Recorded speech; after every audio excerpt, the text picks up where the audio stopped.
aircraft up. That is part of what we're going to coordinate in this hiatus that we have today. Lincoln Hilt disappeared at approximately 7:25, or we took the call at 7:29 on Sunday night. He was last seen on the boat docks, the easternmost boat dock down at the river. The family was on the western end of the boat dock. He was on the east. His two sisters were on the middle portion of the boat dock. We have not retrieved his fishing pole or any of the equipment or any of the supplies or anything that he had with him on that boat dock and was last seen. We had the sisters forensically interviewed at Child's Voice in Sioux Falls. We used their expertise and had the sisters taken up there. They interviewed. It is their description and information that he was on the dock, and that was the last place they saw him. And they were actually looking more of a northeast direction from their location. They were fishing between the two docks. They said he never left the dock, and they felt that the 8-year-old felt that she would have seen him leave if he had. Not finding the fishing pole. The initial response, the patrolman started gathering people in the park, conducting interviews. No one saw Lincoln in the park. Never saw him come up the boat ramp.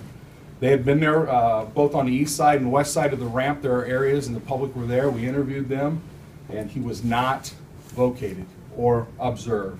We did get a tip of a car in the park at the time of the response. We've checked that out.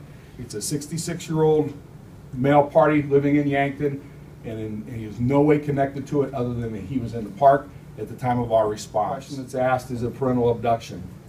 That's not the case, but we wanted to eliminate that.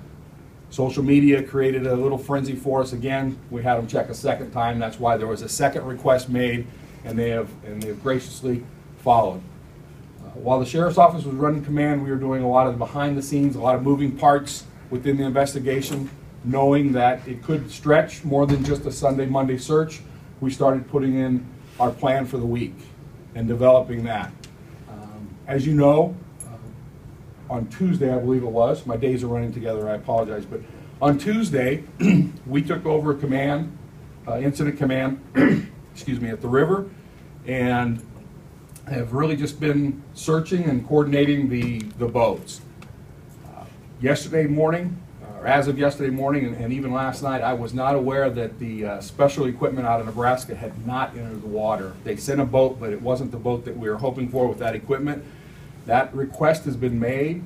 I do not presently know. I checked 20 minutes ago, 10:15, to see the status of that boat, and Nebraska Game Fish and Parks, at least the conservation officers, don't know where that request is at, if it will happen today. Honestly, if it comes in tomorrow or over the weekend, I'd be happy with that, based on the fact that if the weather forecast is true and we have sun and 60 and 70 degree weather this weekend, that piece of equipment will come in handy and really solidify some of the areas that Lincoln is not in. It could determine where he is at, and if that's the case, obviously that's the best result for us, but we won't use that.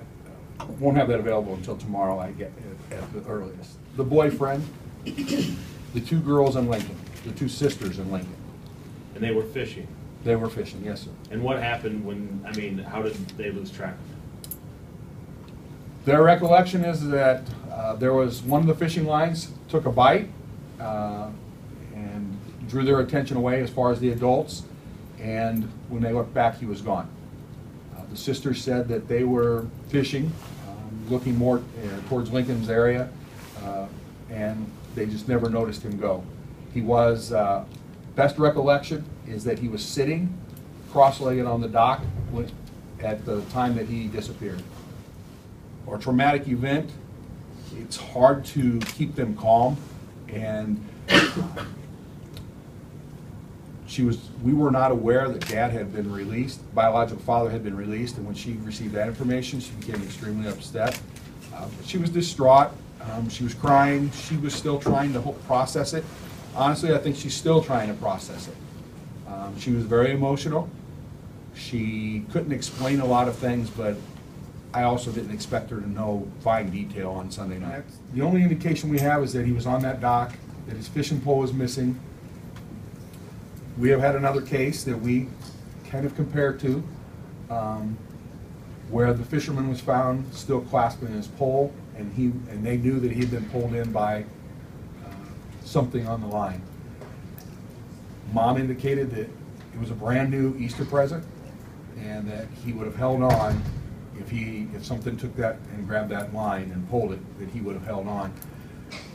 The theory, or my theory, is that if he's sitting down at 36 pounds on a dock and he goes into the water, he's not going to make a splash. If he was standing up, leaning forward, and gets pulled in head first, we all know that divers try not to make a splash. I just don't think that he's big enough. If I cannonball in, you're going to know it, but not 36-pound boy.